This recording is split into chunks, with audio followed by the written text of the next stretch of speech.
Hello dear students, myself Professor Smith Thakkar welcomes you to my YouTube channel Smith Thakkar. So today in previous lecture we have discussed some introductory types and classifications of steam turbines. Okay, so there was one classification according to this impulse turbine and reaction turbine. So today we will see some introduction working of this impulse turbine and reaction turbine. Okay, so this is the basic figure you can see in the screen. Okay, so this is the nozzle. Okay, now we all know that in impulse turbine there is a flexible, it will be a stationary fixed nozzle, not a flexible nozzle. So these are the buckets, blades of that particular runners turbine. So directly water is throwing on these blades, and this way this runner is rotating, working, and this energy is kinetic energy is then converted into the electrical energy. So this is the simplest working of this impulse turbine. This is stationary nozzle here. There will be a blades, stationary blades as well as moving blades also present at that runner portion. This is the figure. Via nozzle there is a high velocity water strikes on these buckets. Okay, this inner portion is the runner portion, and this is the rotation. Rotation will take place of this particular runner. One more figure we will for the more description. So this is from penstock. Water is coming through nozzle with high velocity will strike to the this bucket पे अपना force लगा के वो नीचे से tail race होके बाहर आ जाएगा, and rotation will take place. This is whole casing. This in the inside part is the runner passage. Okay, this is the water jet you can see here. So this is the simplest working of impulse turbine. Okay, now an impulse turbine has a fixed nozzle that orient the steam flow into the speed jets. These jets contain significant kinetic energy which is converted into shaft rotation by the bucket like shaft rotor blades. As the steam jet changes the direction, a pressure drop occurs only the stationary blade. There will be two types of blades present, the stationary blades and moving blades, but pressure drop will occur only in the stationary blades with the net increase in steam velocity across the stage. As the steam flows through the nozzle, its pressure falls and the inlet pressure to the exit. It means as the steam flows through the nozzle, its pressure falls from inlet pressure to exit pressure. जैसे जैसे वो आगे जाएगा stages में inlet to outlet की तरफ, उसका pressure क्या होता जाएगा, there will be a decrease in pressure.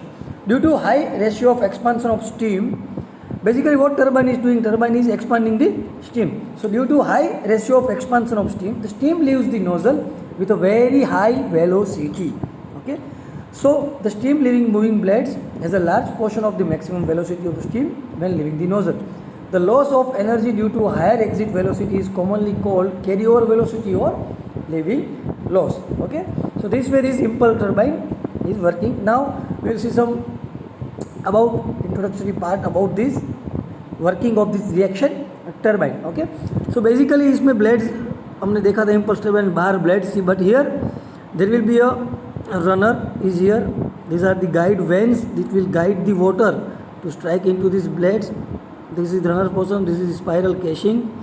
The runner inside there is a runner blade. Okay, so water is coming from penstock here, and guide vanes will guide to strike that water onto this runner blade. So this way this reaction turbine will work. Now here this is the working principle of this reaction turbine. Okay, water coming out nozzle में से out, इधर से out होएगा तो reaction force उसके opposite direction में लगेगा. So this way it is rotated. Okay, so water is not directly striking on the bucket, और you can say the rotor blades here. So this is the nozzle is coming out, and then this in this direction what reaction force is acting in this direction. Above also reaction force is acting in this direction. So due to this reaction force this rotor will run. Okay, so this is the basic principle of this reaction turbine. Okay, so you can see these two figures of reactions. What is reaction turbine, working of the parts of reaction turbines. Okay, so basically in the reaction turbine the rotor blades themselves are arranged to form conversion nozzles. This type of turbine makes us use the reaction force produced as the steam accelerates through the nozzle formed by the rotor. तो क्या कहना चाहते हैं कि ये इस तरह के ही ब्लेड्स का शेप्स रखा गया होगा कि वो एज अ कन्वर्जन डाइवर नोजल वर्क करेगा। पेन स्ट्रोक में से तो वाटर सीधा आएगा, it will take high speed high velocity during this contact with these runner blades. It will be in the shape like that, it will be act as a nozzle. Okay, so type of turbine make use produce nozzle accelerate nozzles formed by the rotor. Okay, good. Steam is directed onto the rotor by the fixed vanes of the stator. It leaves the stator as a jet that fills entire circumference of the rotor. The steam then changes the direction and increases speed relative to the speed of the particular blades.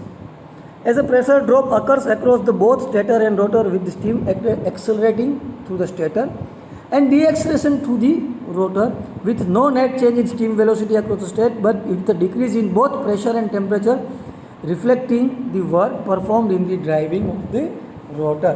So this way this reaction turbine will work. Now there is one figure given to you, shows the some differences between impulse and reaction turbines. Moving blades are shown to you. Okay, then there are turbine blades shown to you. Okay, this is the green steam velocity and this is steam pressure. What is the increase decrease in pressure? This shown below graph. Steam will pass from ear to ear from both turbines. Okay, you can see the